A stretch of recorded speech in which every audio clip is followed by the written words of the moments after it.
The New York Times called you the most surprising surrogate for her. You're someone who's known Donald Trump for a long time. You used to actually give him political advice. And I wonder, when you describe your relationship, I was looking at this today, in 2016. You don't hear him talk in depth about policies at all.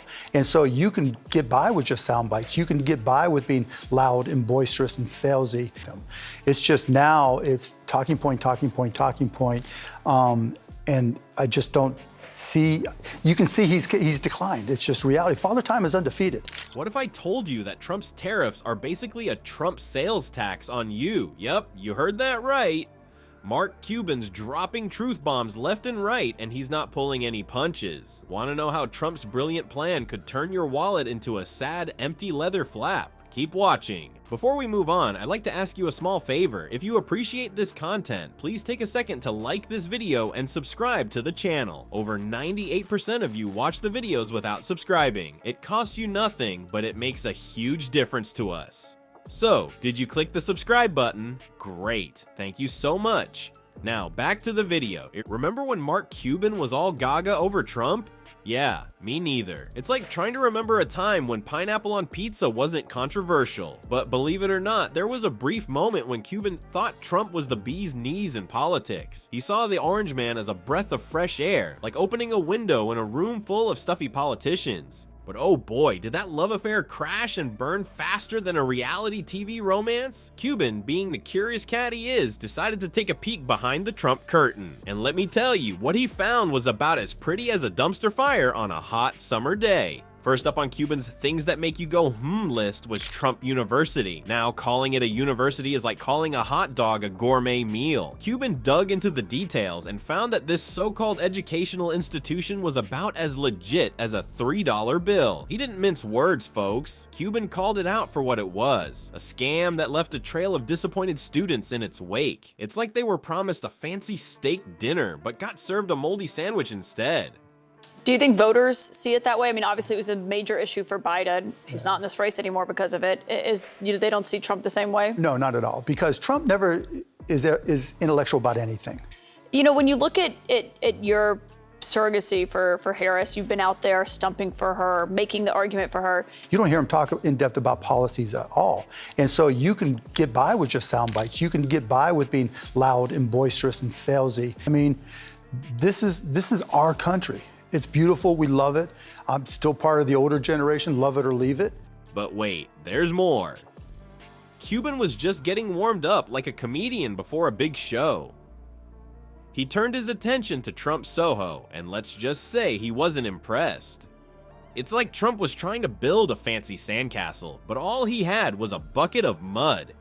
Cuban started seeing Trump's business practices for what they really were, shadier than a palm tree on a tropical beach. As Cuban dug deeper, he uncovered more dirt than a gardener on a busy day. He found out that Trump's business record was about as clean as a toddler's face after eating spaghetti. The more he learned, the more his admiration for Trump's outsider image crumbled. It was like watching a house of cards collapse in slow motion, but instead of cards, it was made of broken promises and questionable deals. So, Donnie Diapers thinks he's got the magic formula to fix America's economy. Spoiler alert, it's about as magical as a disappearing act where nothing actually disappears. Trump's brilliant plan? Slap a whopping 60% tax on Chinese products. Yeah, because making everything more expensive is totally the way to make America great again, right?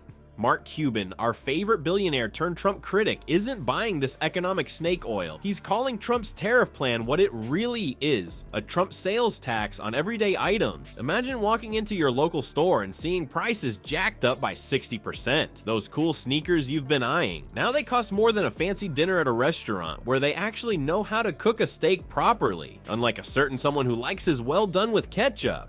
The New York Times called you the most surprising surrogate for her. You're someone who's known Donald Trump for a long time. You used to actually give him political advice. And I wonder, when you describe your relationship, I was looking at this today, in 2016. You don't ever think of Donald Trump and think, wow, that was really an in-depth conversation he had with somebody. I mean, it comes across like that to a lot of people. We're looking at how close this race is. And, we had the town hall with Harris this week. We heard from voters saying, I want specifics from her. I want to know what my taxes are going to look like when I'm filing them in April if she's in the Oval Office. But it's not just about overpriced kicks. Cuban warns that these tariffs could hit small businesses harder than a sumo wrestler after an all-you-can-eat buffet. And let's face it, small businesses are the backbone of America, unlike Trump's spine, which seems to be made of overcooked spaghetti when it comes to standing up to dictators. Now, you might be thinking, surely Cuban's just talking out of his hat, right? Well, turns out he's got some pretty smart friends backing him up. Economic experts are nodding along with Cuban's criticisms faster than Trump nods off during intelligence briefings. These brainiacs are warning that Trump's tariff tantrum could mess up supply chains and lead to inflation. In other words, get ready for prices to skyrocket faster than Trump's golf cart when he hears the lunch bell. Cuban doesn't pull any punches when it comes to summing up Trump's economic ideas. He calls them economic suicide. Ouch, that's gotta hurt more than trying to read the Constitution out loud to Trump. So how does our orange turd in chief respond to all this criticism? Does he address the economic concerns? Does he present a well thought out rebuttal? Ha, that's not the Trump way, folks. Instead, he does what he does best. Throws a Twitter tantrum that would make a toddler blush. And to say that we've become the garbage can is insulting to every single American. I mean, he truths about me on Truth Social, but we don't have a relationship. That's as close as we come. I haven't spoken to him since right before he left the White House.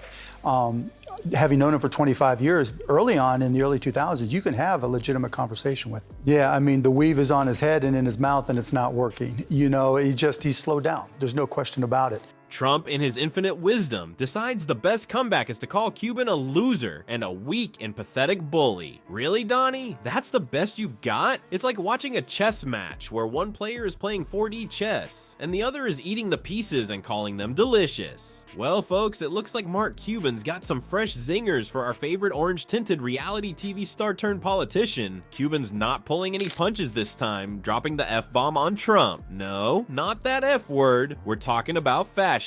Yikes! What do you make of how he was when you knew him 15 years ago, 20 years ago, and the candidate that you do see out on the campaign trail today? It's just now, it's talking point, talking point, talking point, and I just don't see, you can see he's declined. It's just reality. Father Time is undefeated. You don't think of Donald Trump and say, that was really nuanced in what he had to say about this position or his policy. You know, Trump's plan is tariffs, which, don't work. You can't be 78 years old and not expect some decline. Cuban's warning that Trump's got some seriously scary tendencies, like wanting to use the military against his enemies and checking people's papers on the street. What is this? A dystopian novel? Nope, just another day in Trump's America. But wait, there's more. Cuban's worried that Trump could turn the good old USA into a reality TV show gone wrong. Can you imagine? The real Housewives of the White House might actually become a thing. Talk about a national emergency. The lesson here? Even filthy rich guys like Cuban can change their minds when they see new info. Maybe we should all give it a try sometime.